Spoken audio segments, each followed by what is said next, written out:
What's up, everybody? I've had a few minutes to compose myself, and I thought after all the match reactions and stuff with Paddy and player ratings, I'd come back on I suppose, just to kind of pick the bones out of what happened in that game. And as I said, firstly, I want to thank everybody for tuning in and the support for the channel. I've really appreciated it. It's been immense since day one, so thank you for that. If you are new to the channel, please do drop a like on the video and do hit that subscribe button as well. But again, what a night we've had. I mean, the game of two halves analogy is perfectly apt for this game tonight.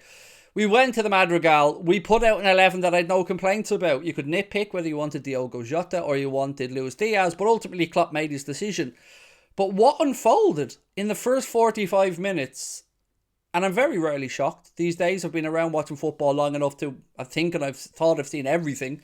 But what happened in that first 45 was crazy. And I can't wait till I get to see the interviews and stuff with all the players and just let's figure out what it was, because we corrected the wrong at half time. Klopp made the tweaks to the team and we came out much better in the second half. But, you know, Villarreal as well deserve every credit and every respect. Their fans were brilliant. That run to the Champions League semi-final was amazing. And Unai Emery is a top-tier coach.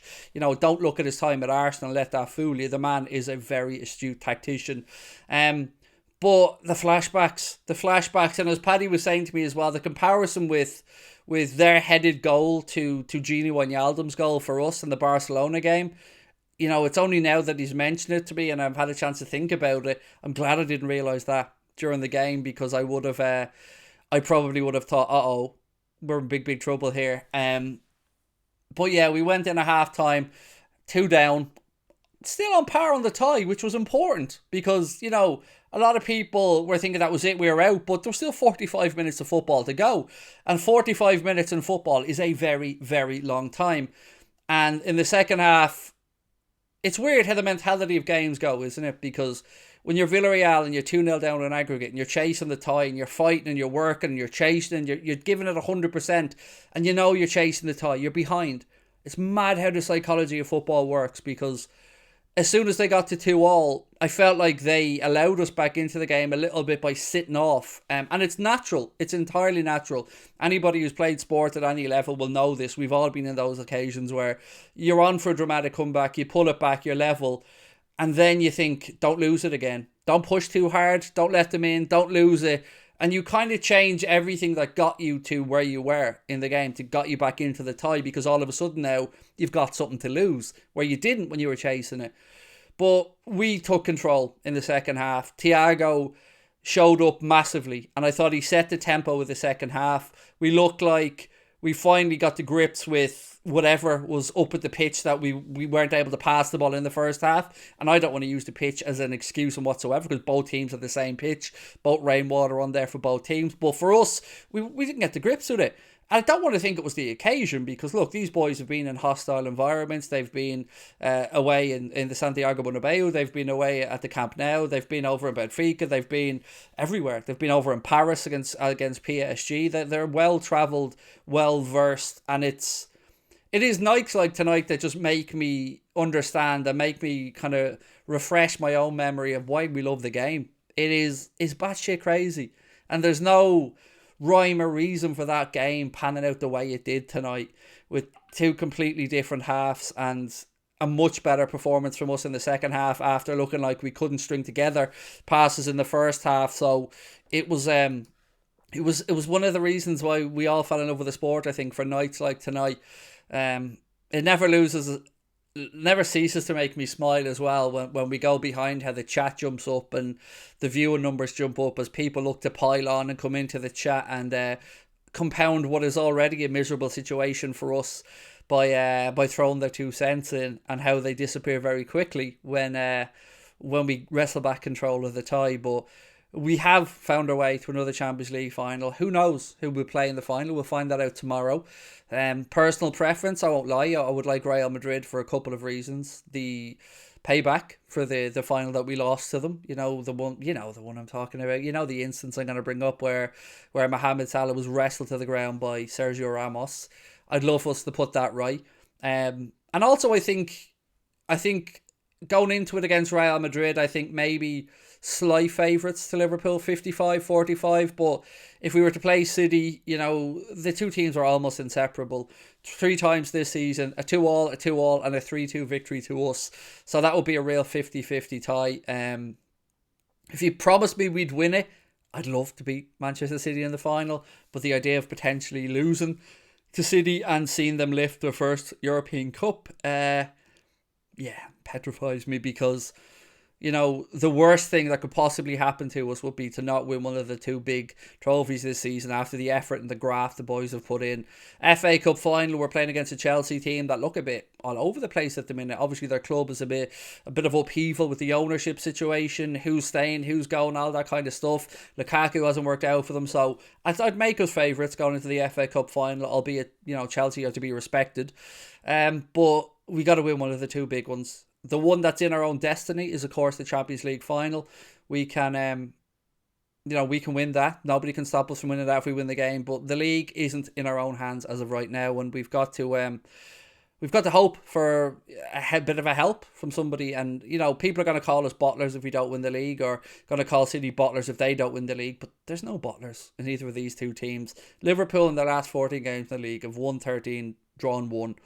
There's no bottling there, and that draw was to Manchester City at the Etihad. So for me, look, it's 2 great teams, 2 fantastically well coached teams going, mano a mano for the 2 biggest competitions, that can be played for by these teams, the Premier League and the Champions League. And in a fair world, maybe it gets split. One team gets one team gets the other. But football isn't fair a lot of the time, and we could end up winning everything. We could end up losing the 2 big ones. But this is part of the fun, isn't it? This is the journey that we get to share as fans. This is the moments that we live for. So with all the nervousness, with all the butterflies in the tummy and stuff, I wouldn't change it. I wouldn't change it for the world. Even that mad 45 minutes today where I was losing my mind and thought I was going to vomit at times. I mean, I just love the fact that technology allows me to share these moments with you guys and allows us to, maybe be a bit of a support group to each other at times, because, heads were being lost in that first half, and thankfully calmness personified. And I'd love to have been a fly on the dressing room wall to heard what Jurgen Klopp and Pep Linders and Kravitz said to the lads at half time to get them back in. I'd love to have known who spoke up in the dressing room from a player's perspective. Did Hendo stand up and give a rousing speech? But whatever they did, it worked. And there was a moment, and I said this to Paddy in the match reaction, there was a moment at the end of the first half where Mo, I think he'd overrun the ball or he lost the duel and it went out for a goal kick, and we were 2-0 down, and he turned around and he smiled. And my initial instinct and what happened was me saying, I'm glad you can smile. The rest of us aren't in the smiley mood at the minute.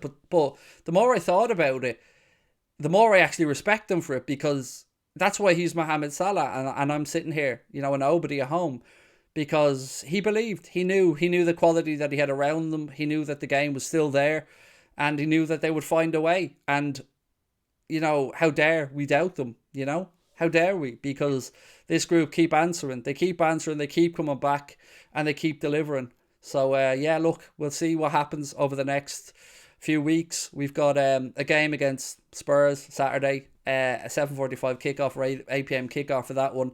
So look, appreciate you guys tuning into the channel. Appreciate your support. I would love to know your thoughts on what unfolded tonight at El Madrigal, and if you have a preference to who you'd like to see Liverpool face in the Champions League final in Paris. We love a Champions League final in Paris, by the way. So, and let me know if you're travelling to it as well. If you've been lucky enough maybe to get a match ticket or whatever, would love to know. Thank you to you guys as always. Do drop a like on the video. Hit that subscribe button if you can. Tomorrow night, and as I record this, obviously it's Tuesday, it'll be myself, Paddy and Connor doing a watch along over in the Anfield Agenda Twitch channel of the Real Madrid Manchester City game. Hope you can join us for that one. But just again to say thank you, and what a journey we're on together, and the journey continues, and who knows what the rest of the season has in store for us. But there's going to be emotions, it's going to be up, it's going to be down, and there's no other people in the world rather than the Anfield Agenda community I'd rather share this with. So another thank you to all of you for tuning in, for your support. I'm waffling here a little bit, but I'm never cease to be amazed by this group of players and the resolve and resilience that they show. So to Klopp, to the boys, well done. To the travelling Reds, enjoy your night over in Spain. Enjoy safe trip, safe travel home. To the Villarreal fans, managers, players, staff, hold your heads up high. Unbelievable journey, fantastic club, great supporters, great players, great manager. Love and respect as well that they've shown towards the Hillsborough disaster. Won't be forgotten ever. And yeah, I will see you guys tomorrow. Just wanted to, when it's all settled down a bit, wanted to just record a little quick something and come on and give you my thoughts on it. So yeah, Luis Diaz, what a boy, what a boy.